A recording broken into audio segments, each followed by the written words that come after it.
Welcome to the Late Night with Chalky podcast. Old surf skate stuff. This is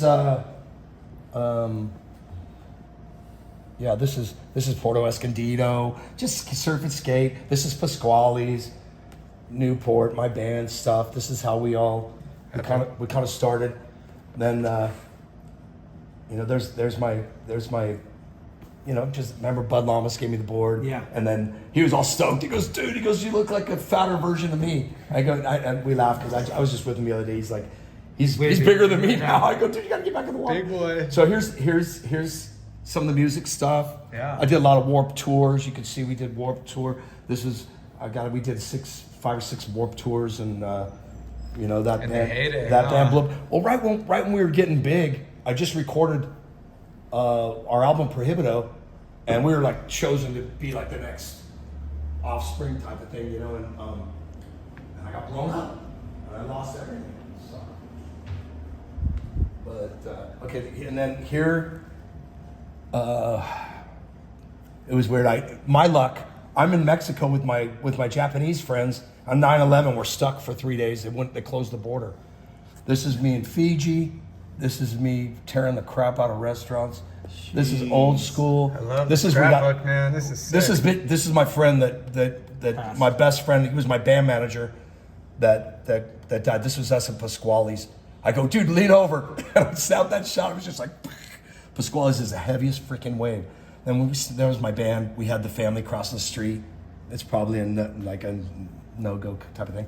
Then here, we were voted number 88 at top 129 greatest bands of all. Look, I think we beat No Doubt. There you go. Anyway, by a lot. Then here's just band stuff. This right here.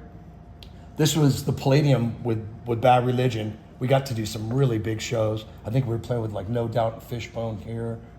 And, so many good bands. And DI helped us out a lot, and all these guys. Okay, now obviously here's the changing of life. Yeah. My attack took place a year, a month, and a day after 9/11. Mine was October 12th, 2002. This was my flight thing. I went through Quicksilver. They were really kind to me. This is our flight thing. So we were going to Indo for a month, 2 weeks in Nias, Hanako, and Tello Islands, and then 2 weeks in Bali to kind of surf Ulu and Penang and Get a little city life. Yeah, get a little city life, go party, have fun. This is an actual photo of the bombs going off. This is the first one, the suicide bomber with a backpack who blew us. I watched him blow himself up across the street. My attention got drawn over there. This was the first one. This was the second one. Here's an aerial view. Me and Steve were sitting here. If you look at the tiles, do you see this? We were sitting right here. The bomb went off here. So one guy ran over here to Patty's Pub and blew this place up. First, 15 seconds later, lit off the van bomb that liquidated everybody. So sad. Look at I mean, it's so insane. It's so crazy. This gets brutal. I kept this one because this is a feeling that I had when I finally got out into the street and was trying to walk.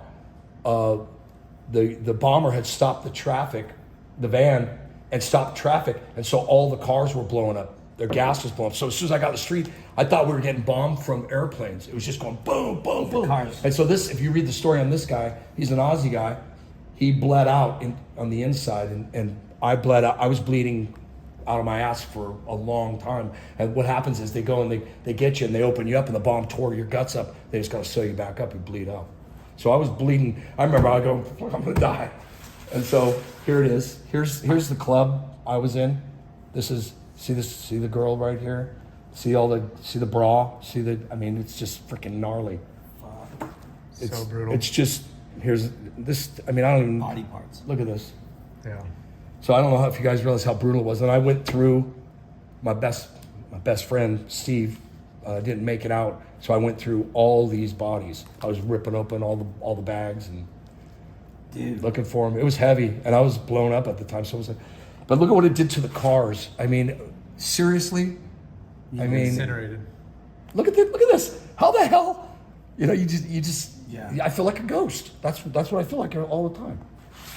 I was getting wheeled down in a wheelchair in Singapore. They took me off the airplane, and they took. I remember they said you can't say the word bomb on an airplane. The Aussie guy medic told me, and I was there, and this pretty lady, Singapore lady, she goes, "What happened to you?" And I said, "The bomb."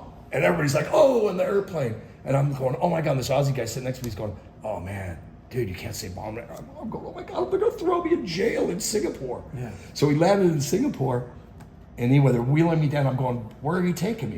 And they took me in this little place, and this really pretty lady pulled me in this little office, and she was a nurse and shot me full of morphine. So like I'm sitting there bleeding out of my nose, all my fluids coming out. I got a broken back, broken chest, and I'm singing, "I am smelling like a rose," and people are just going, I'm flinging blood out of my ears. It was insane. So they're wheeling me in a wheelchair, and I snagged this off the rack, and I was like, man, that's the cover. That was the cover of Singapore Straight. Jeez. What happened over there, I guess, I'm not exactly sure, but I just heard there was a lot of Aussie football stars and stuff that were in the club that night. This is my son. When I came back, Wow. it was crazy because when we got blown up, we were both Steves, so word had gotten back that one of the Steves was alive, and so none of our families knew who Which it was. one? It was Wow. really weird. That's fucked up. Anyway, and God, here's. I think we're going Okay, the other we're way. going the wrong. Yeah, we're going the wrong. I'm sorry, I turned around. My bad. Good thing you catch it. I'm a little backwards sometimes. No problem. So here's Steve's paddle out. And it was crazy through the whole thing. I've just been the hugest Angel fan, and I'm over there, and me and Steve, he's my buddy, we're going to the Internet Cafe because the Angels won the wild card division, and they went through the Twins and they beat the Yankees, and I'm like the whole time I'm following. My whole life I've been going to watch the Angels, and they suck, and then every night we go, they won, and so it was weird because me and Steve were talking before he died, and he goes, like, "Do you think the Angels are gonna win?" He goes, "No, they're gonna wait till you get home and they're gonna choke." And I remember I kind of went, "Wait a minute, why did he say you? Aren't we going home?" A lot of weird stuff. Yeah. So I went through all the hospitals too, looking for him. But see, here it was, Orange County man still missing in blast, and Angels win. And then when I landed, when the FBI came up to me, then one of the first things I said, I go, "Hey, did the Angels win?" He goes, "They're going to the World Series." I start crying. I was like, "Oh my God." So here's Steve's wife. And Steve, then of all things, I always wanted to be a Rolling Stone. I get in Rolling Stone after this. This is the Rolling Stone For a issue that I was different in. And so that's what it looks like. Hurley was really stoked because I was wearing a Hurley hat. Mm-hmm. He was all stoked. He goes, "Come on in," give me big bags of clothes and stuff. But here it is, finally made it in Rolling Stone, not quite the way I pictured it. Yeah.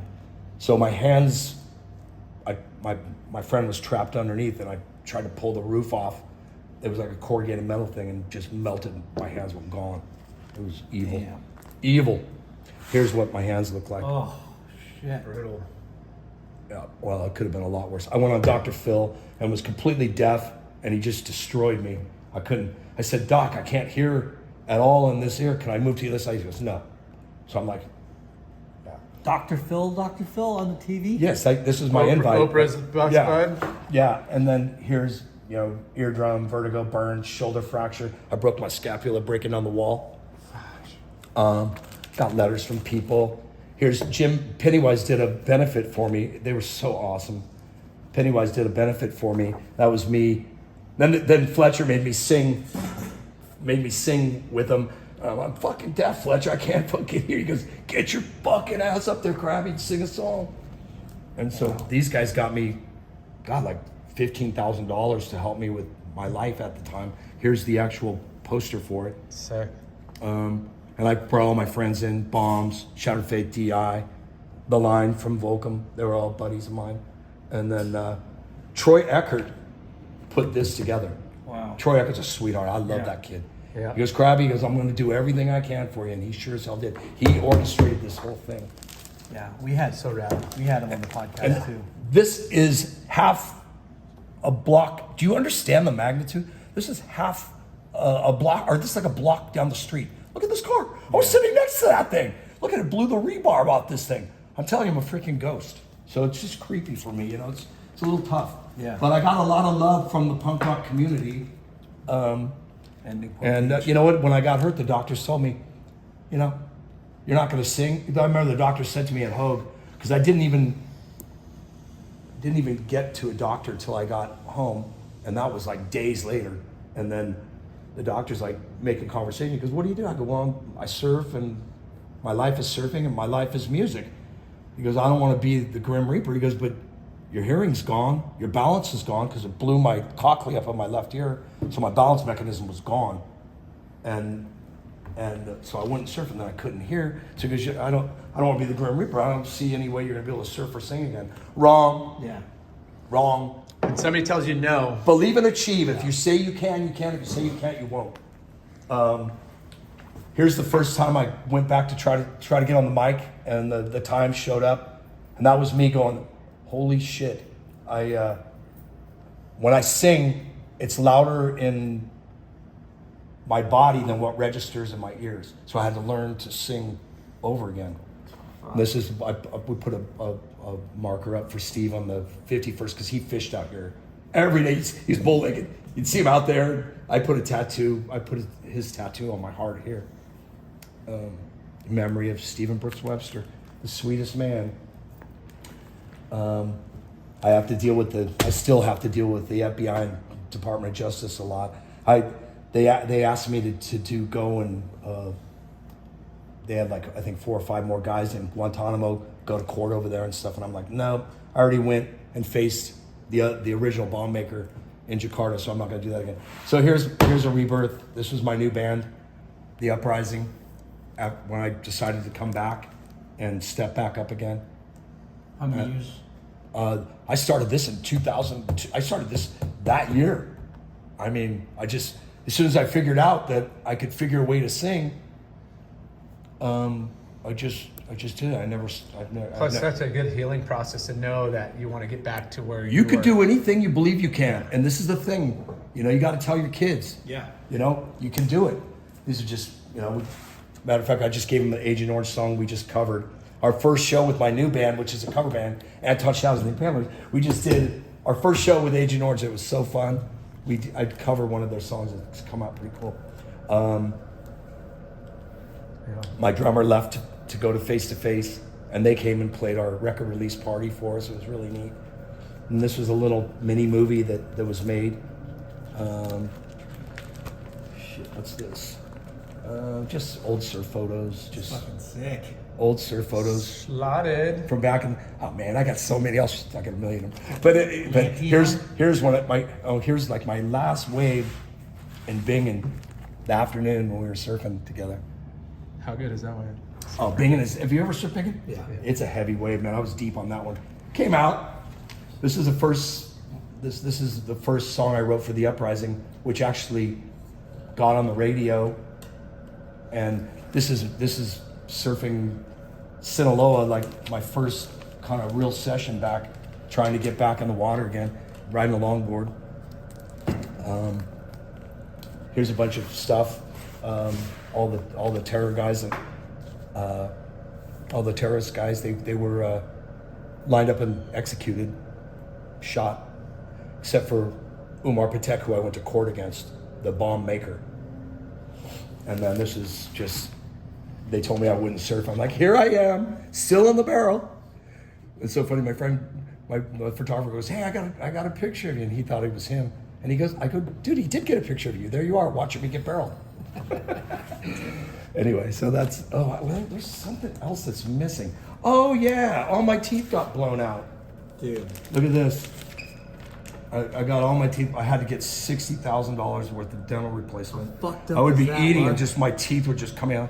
There's Ray Bones. He was my original guitar player. Bones Brigade. Not really. Yeah, and then this is when I went to court.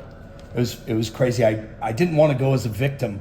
I wanted to go as like almost like one of his, because I had to face the bomb. I was this close to the bomb maker, if you can believe that. They put me right next to him.